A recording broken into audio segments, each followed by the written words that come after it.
Hello বন্ধুরা, good morning. আজকে চলেছি নতুন একটা ভিডিও নিয়ে। আজকে সকাল সকাল হেলমেট পরে চলে এসেছি। হেলমেট পরে গাড়ি চালিয়ে যাব, হেলমেট পরে ক্রিকেট খেলতে। আজকে একটা ইম্পর্টেন্ট ক্রিকেট ম্যাচ আছে সবার নিজেদের মধ্যেই। তো যাই হোক, এবার ভাড়া করা হয়েছে সল্টলেকের দিকে একটা মাঠ, সেখানে বেরিয়ে গেলাম। এবার ওখানে গিয়ে প্রথম ম্যাচ খেলা স্টার্ট হয়ে গেছে অলরেডি। এবার খেলে দিলে বাড়িও চলে আসলাম। তো বাড়ি ফিরে গেছি, রেডি হয়ে গেছি। এই দেখো, এই ড্রেস পরে যাচ্ছি। তো প্রচণ্ড কোমরে চোট লেগেছে, কোমরে প্রচণ্ড ব্যথা, হ্যামস্ট্রিংয়ে লেগেছে, হাঁটতে চলতেও পারছি না। মানুষ শুরু হয়েছে, মামা শুরু হয়েছে। আসছি, হ্যাঁ। ও যাবে না, যেহেতু ওরও নিমন্ত্রণ ছিল, কিন্তু যাবে না। বাড়িতে কেউ নেই, আমি কি করে যাবো ওকে দেখে? মামা আসছি, ঘুমাচ্ছে। আসি মা, টাটা। আচ্ছা, তোমাদের তো বলাই হয়নি আজকে কার বিয়ে। আজকে হচ্ছে, দেখো ঝুঁকতে পারছি না, আমার কোমরে এত ব্যথা। আজকে হচ্ছে লাভ সিনের বিয়ে, লাভ সিন ব্লগস বা লাভ সিন। রিপন পিউষনে তোমরা অনেকেই চেনো, ওদের বিয়ে আজকে। অনেক দিনের প্রেমের পরে অবশেষে ভালোবাসা পূর্ণতা পাচ্ছে, একটা দারুণ ব্যাপার। এসব এবার বেরোনো যাক। তো চলে এসেছি এখন ঘুমাতে। তো ঘুমাতে অনেকটাই ভেতরে, মানে আমাদের বাড়ি ওই সাইড থেকে। তো ওখানে এই সাইডটায় কোনো খুব একটা টোটো যায় না, তো টোটো রিজার্ভ করে ঢুকলাম। তো যাই, আমি হচ্ছে অনেকটা তাড়াতাড়ি চলে এসেছি। অ্যাকচুয়ালি ওরা বলেছিল তাড়াতাড়ি করে আসতে, তো সেই হিসাবে। তো ঠিক আছে, চলো যাওয়া যাক। আপাতত দেখি কী অবস্থা, কারণ অলরেডি এখন 7টার মতো বাজে। এই সময় তো বিয়ে বাড়ি ফাঁকাই হয়। ঢোকার পরেই চমকে গেলাম, গ্রামের মধ্যেও কিন্তু যথেষ্ট সুন্দরভাবে অ্যারেঞ্জমেন্ট করেছে রিপনরা। বেশ দারুণ লাগলো। সামনে অনেকটা রাস্তা ধরে টুনি লাইটের পুরো সুন্দর করে সাজানো হয়েছে। তারপরে ডান দিকে চলে গেল ওদের বাড়ি, সেই বাড়ির সামনে টুনি লাইট দিয়ে সাজানো হয়েছে। আমি যখন ভেতরে ঢুকলাম তখন প্রিয়স্মিতার ফটোশ্যুট চলছে। প্রিয়স্মিতাকে এই সুন্দর লেহেঙ্গাটা পরে কিন্তু দারুণ লাগছিল। রিপন ওকে যথাসাধ্য সাহায্য করছে। এরপর চললো ওদের দুজনের কাপল কিছু ফটোশ্যুট ভেতরের মধ্যেই। খুব সুন্দর অ্যারেঞ্জমেন্ট করে ওরা সবকিছু করেছিল। তো ব্লগার এখানে এলডি সিরিজ চলে এসেছে, রিয়েল প্রিয়স্মিতা চলে এসেছে। इस प्यार को हम क्या दो फ्रेशेस कनाडा का কি ফাউন্ডেশন বলবো না দেখো বরকে মেকআপ করে দিচ্ছে। মেকআপটা কে করছে? বাবা রে, বিয়ে বাড়িতে এসে দেখুন দেখুন আপনাদের রাখি দিকে করছে, দেখুন একবার। আমি এখন ফ্যাশন শো করছি।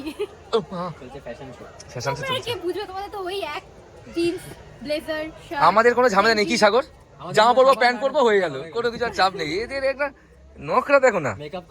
ঘোরো ঘোরো ঘোরো ঘোরো ঘোরো ঘোরো ঘোরো ঘোরো, কি ঘুরছিলে? লা লা লা লা লা লা লা লা।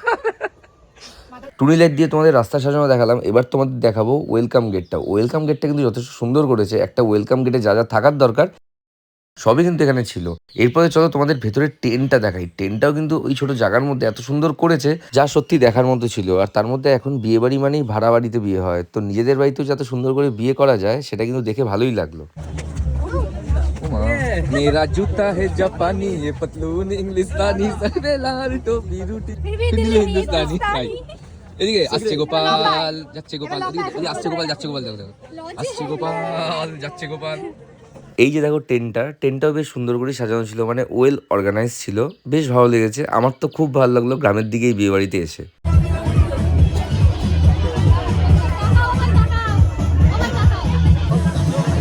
বাহ, প্রথমে জানাই wish you happy married life. ফোনেও জানিয়েছি, সামনে সামনে জানিয়ে দিলাম, নাহলে এটা ব্লগে ভালো লাগবে না।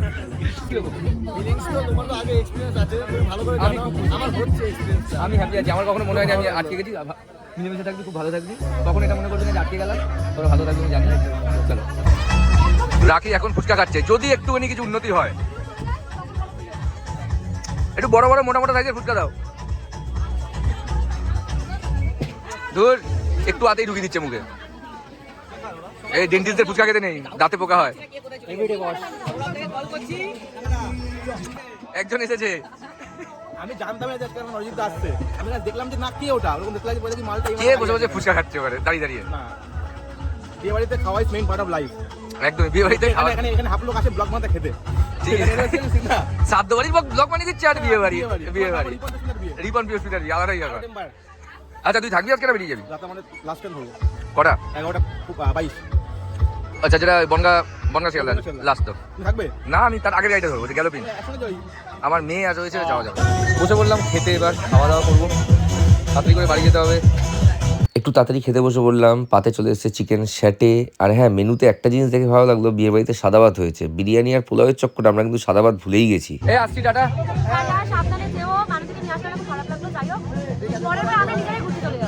তো খাওয়া দাওয়া হয়ে গেছে, এবার বাড়ি পথে যাবো। অলরেডি খুঁড়ি হাঁটছি, অবস্থা খুব খারাপ, মাঝার পেট ফেট পুরো একটা হয়ে গেছে এখন। আর এনার্জি নিয়ে আর ঠান্ডা এই সাইডে যথেষ্ট, এমনি ঠান্ডা পড়ে গেছে, তার মধ্যে এই সাইডে আরও ঠান্ডা। অন্ধকার দেখো পুরো, এর মধ্যে দিয়ে যাচ্ছে। এখন বাজে রাত্রি 10টা, 10:15, তাতেই এই অবস্থা। তো চলো যাই, এখানে টোটো কিছু পাওয়া যাবে না, হেঁটে হেঁটেই বেরোতে হবে। তো চলো দেখতে থাকো। বাড়ি চলে এসেছি, আর এদিকে মানুষ খাচ্ছে, খাওয়া দাওয়া শেষ। আমি তো খাওয়া দাওয়া হয়ে গেছে, আর আমার অবস্থা পুরো একদম শেষ, পুরো শেষ। মানে হাঁটতে পারছি না, কিছুই করতে পারছি না, খুব খারাপ অবস্থা। আমি কিভাবে আজকে গেছি ওখানে আমিই জানি। তো যাই হোক বন্ধুরা, এই ছিল আজকের ব্লগ। তোমরা জানি আজকের ব্লগটা তোমাদের কেমন লাগলো। ভালো লাগলে লাইক করে দিও, আর ফলো করে দিও পেজটা, আর ইউটিউবে দেখলে সাবস্ক্রাইব করে দিও। তো চলো টাটা, তোমার সাথে দেখা হচ্ছে উত্তর পরের ভিডিওতে। মামা ওখানে খাচ্ছে, তো চলো বাই।